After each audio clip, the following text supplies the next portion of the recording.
Hi guys, so I was filming for my Instagram and I decided, okay, let me just do a detailed tutorial on YouTube. I just started like a few minutes ago. So I'm just going to explain the situation going on my head right now.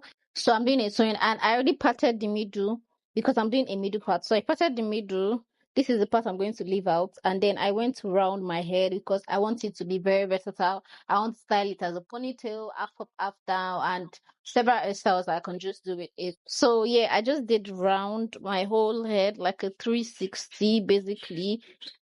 And if you notice for this place, I slanted it a bit because this is the part that is going to like push up. So I wanted more hair. So I'm going to do cornrows on my head right now. And I'm going to teach you how to make your cornrows flat so that they're not bulky. I'm just going to explain everything in this video. So keep watching. So I made an horizontal cornrow because when I want to do a ponytail, I want it to be flat.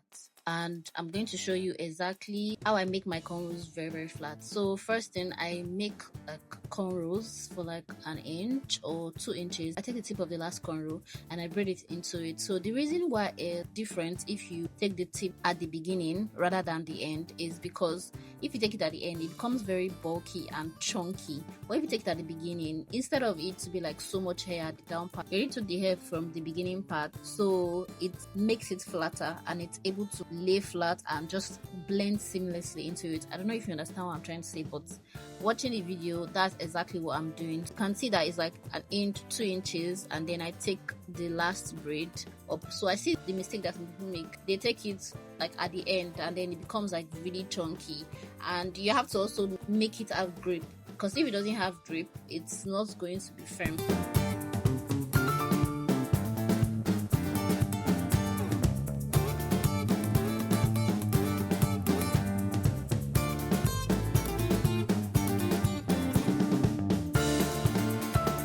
So this is it. I've done the old cornrows and now let's get into the extension. So I'm using this Latisha cords.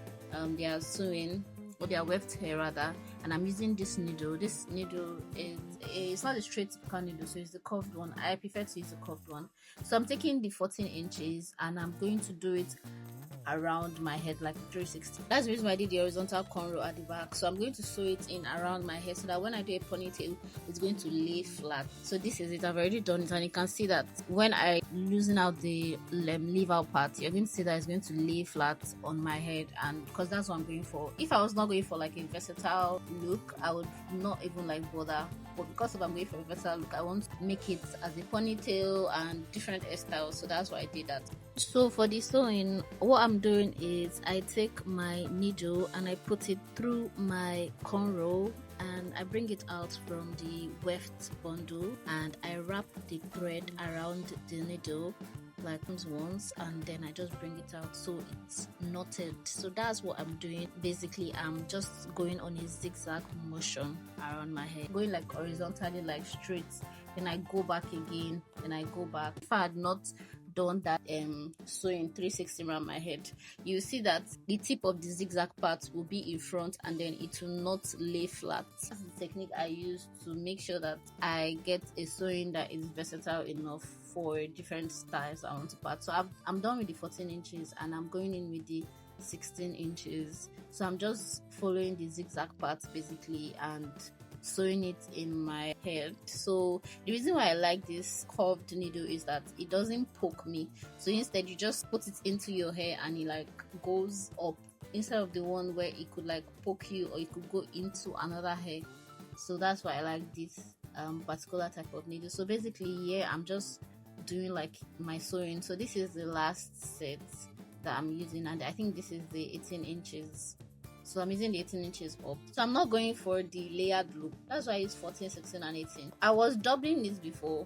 So this is the end part. I just make sure that it goes flat so it curves into my middle part basically.